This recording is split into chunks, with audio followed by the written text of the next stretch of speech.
Continuando agora o assunto sobre intemperismo químico.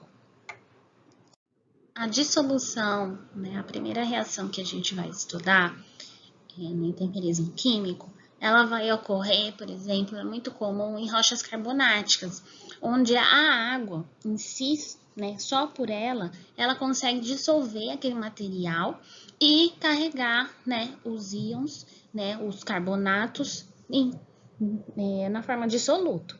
Então, isso é muito comum em rochas carbonáticas ou até em haletos, né? Por exemplo, o sal. A reação de oxidação e redução, né, elas são concomitantes. E quando a gente fala em oxidação, vocês podem lembrar, por exemplo, dos minerais que têm ferro em sua composição. Por exemplo, o anfibólio, o piroxênio. Quando esses minerais ficam expostos ao intemperismo químico, esses minerais eles vão tender a se oxidar, vão reagir com o oxigênio do ar e aí vão formar o quê? Novos compostos. E esses compostos eles podem ser carregados pela água, né, na forma de ácidos. Então, é um processo que gera ácidos, né, pela oxidação e depois pela hidrólise. A hidratação é uma reação química em que a gente tem a expansão dos minerais. Então, o mineral, quando se hidrata, ele expande, ele aumenta o volume. O que é o contrário, por exemplo, que ocorre no metamorfismo, que a tendência é a desidratação da rocha. É a retirada de toda qualquer forma de água dela e, assim, redução do volume da rocha. A hidrólise já compreende as reações de quebra, tá? Das moléculas por reação com a água, né? E essas reações vão formar ácidos. Então, as águas ácidas, elas vão mudar, né, o pH da solução, e aí vai permitir ainda maior alteração da rocha pelo intemperismo químico. A carbonatação já é um processo que vai demandar, né, vai ocorrer processo, né, como se é a hidrólise, né, vai ocorrer a ação da água com carbonatos que existam na região, e aí vai formar o ácido carbônico, e esse ácido vai alterar o pH e vai interagir com as rochas, com o material que tiver naquele solo. Então, a gente vai ter a mudança da rocha. Então, por isso que às vezes uma rocha, ela está carbonatada, porque ela teve essa influência do ácido carbônico, tá? E isso ocorre quando você tem rochas calcárias na região. E por último, a quelação, que ela é gerada, por exemplo, pela interação de íons com os metais que compõem as rochas, e aí eles são capturados e retirados da rocha, né? Retirados dos seus minerais. E essa reação de quelação, ela pode ocorrer por influência, né, de substâncias excretadas, por exemplo, por líquens. Então, por uma atividade biogênica, tá ok? Aqui a gente tem de exemplo as reações de oxidação. Então, a hematita, né, é o óxido de ferro, ele reagindo com a água vai formar óxidos de ferro, né, diversos óxidos. E esses são hidratados, como a limonita. Então, a limonita, ela tá entre aspas, porque é um termo genérico para um grupo de óxidos, e não para não é um nome de um mineral, é um nome para um grupo de minerais, tá? Então, a gente tem a formação de limonita pela alteração da hematita, por oxidação. Então, muitas vezes a gente vai pegar uma amostra e a gente vai ter alguns cristais que vão estar limonitizados, tá? Então, você vai ter uma mistura. Quando tá tudo alterado, aí já virou pura limonita, tá ok?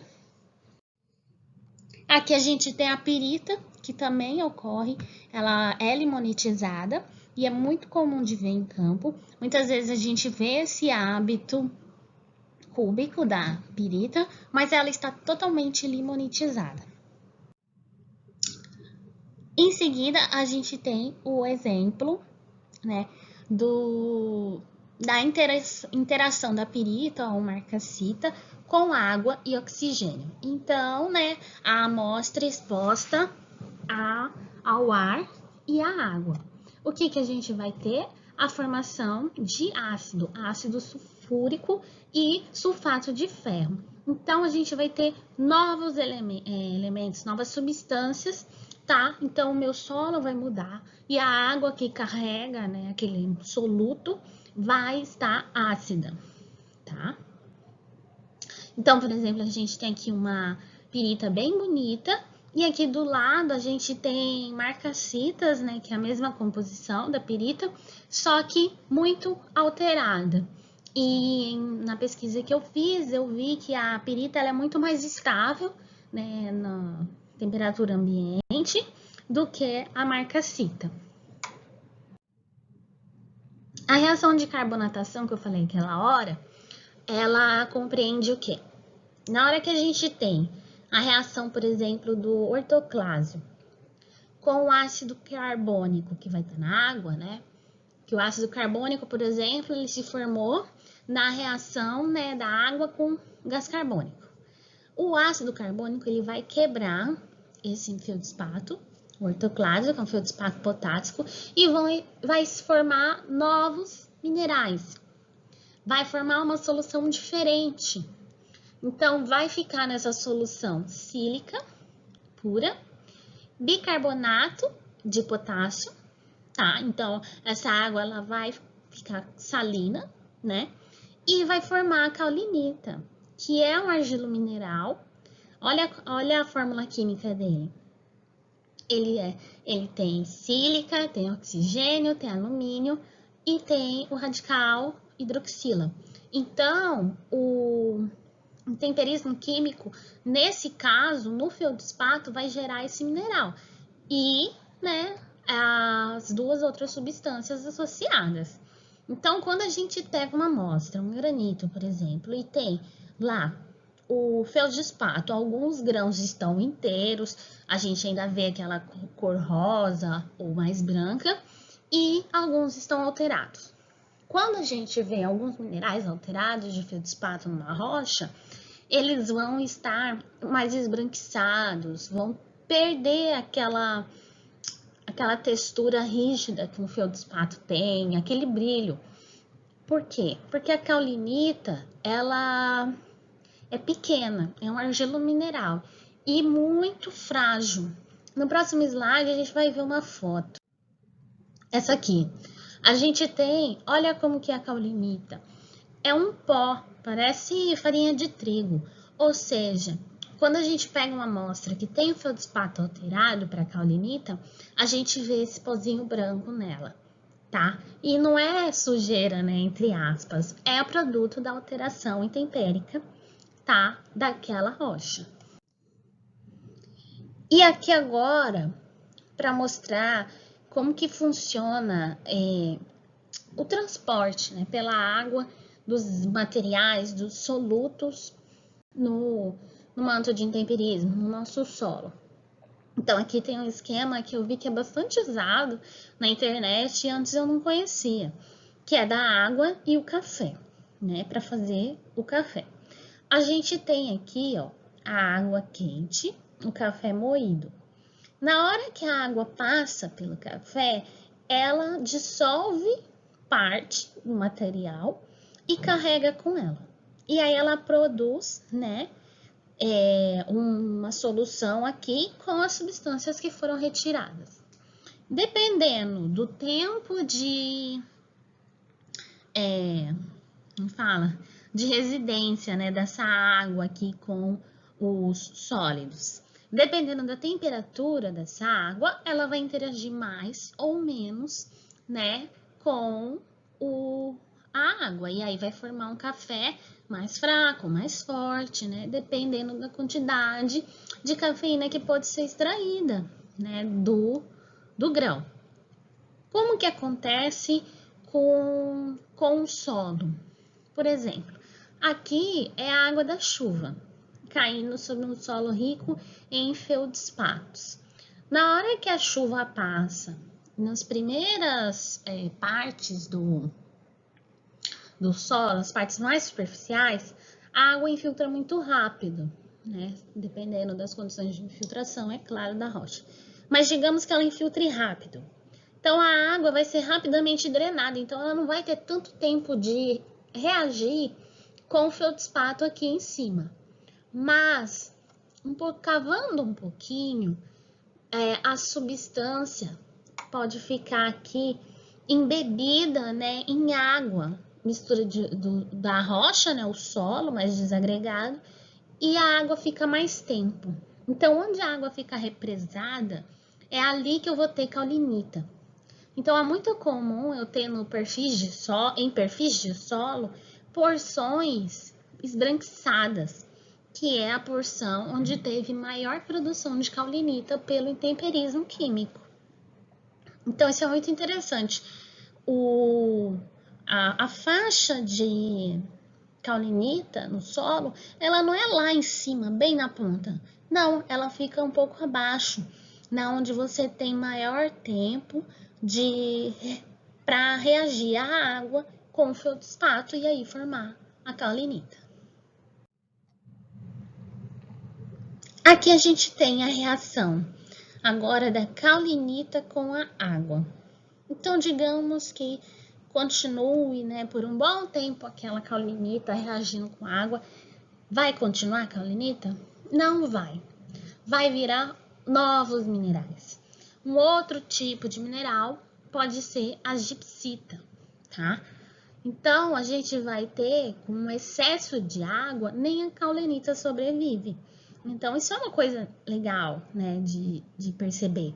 Que forma caulinita, forma. Mas, se continuar, né, aquela sopa da água com a caulinita, vai haver outra alteração. Então, para ter a caulinita, tem que haver água, mas a água não pode ficar lá o tempo todo, o ano inteiro, tá? Tem que haver uma certa drenagem eficiente. E aí, quando isso ocorre, né, de ficar muito tempo exposta à água, sempre ter esse excesso de água no ambiente, o solo, ele fica dessilicificado. Tá vendo aqui que no produto da reação a gente tem ácido silícico? Então, foi retirada a sílica da caulinita e aí virou gipsita. Aí, então, a gente perdeu a sílica na rocha. Isso pode ser muito bom, né? Se eu estiver procurando um minério de alumínio, né? Se eu conseguir tirar aquela sílica, né, que estava lá misturada com alumínio e deixar só alumínio, né, com a hidroxila, nossa, é uma concentração por meios químicos natural, que é o que produz, por exemplo, a bauxita, né? A rocha ela é dessilicificada. O processo de intemperismo foi tão grande, tão extenso, né, que foi possível até retirar a caulinita e ficar gipsita. Então, na hora que eu estou explicando sobre intemperismo químico, eu falei muito agora nas reações, falei dos solutos e dos resíduos.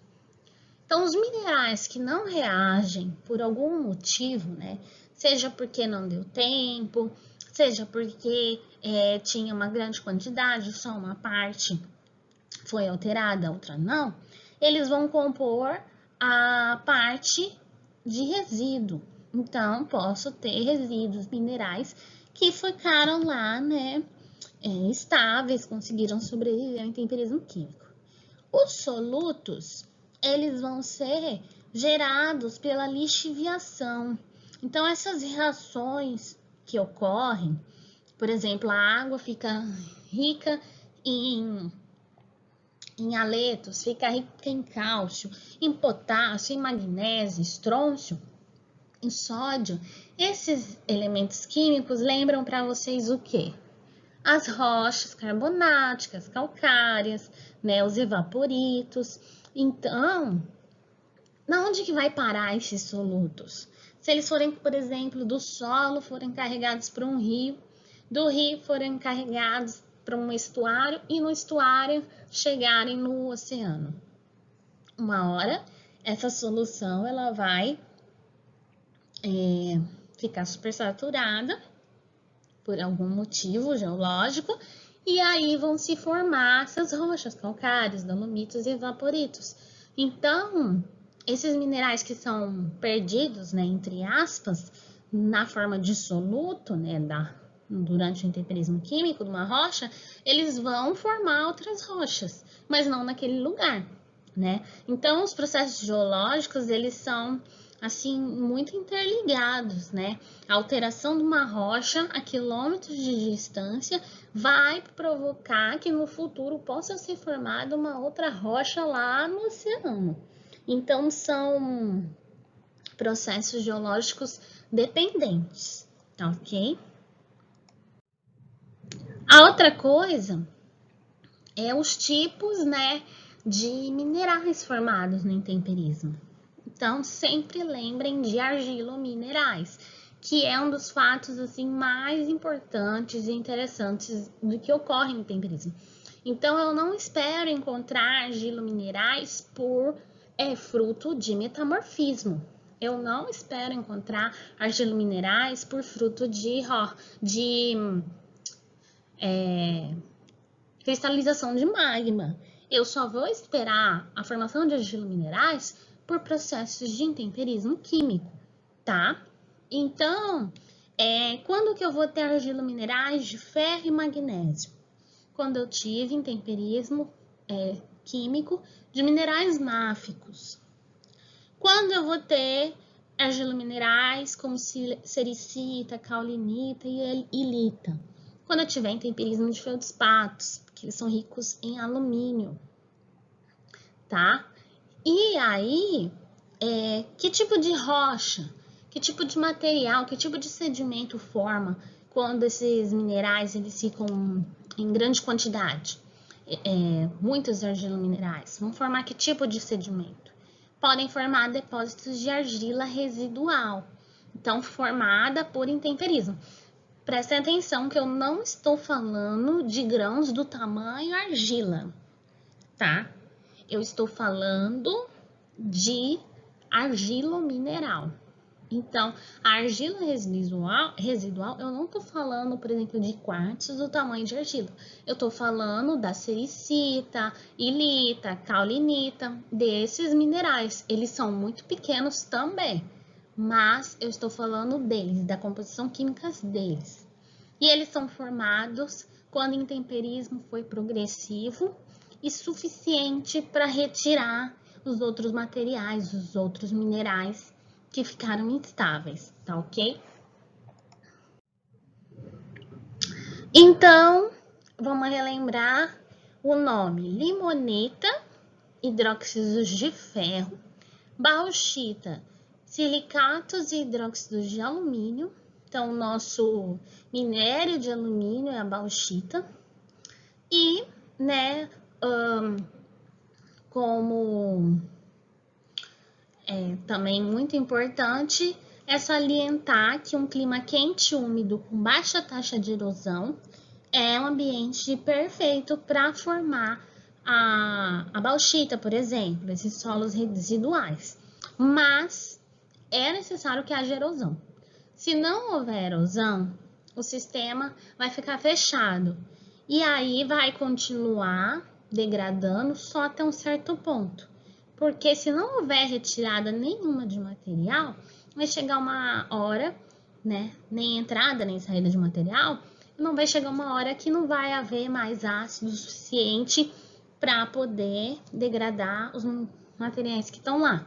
E também não vai ter saída de solutos naquele sistema. Então, né, aqui nos últimos quadradinhos tem explicando isso, que é necessário haver erosão, mas em baixas taxas. Então, a gente encerra essa parte sobre intemperismo químico e vamos dar seguimento ao conteúdo.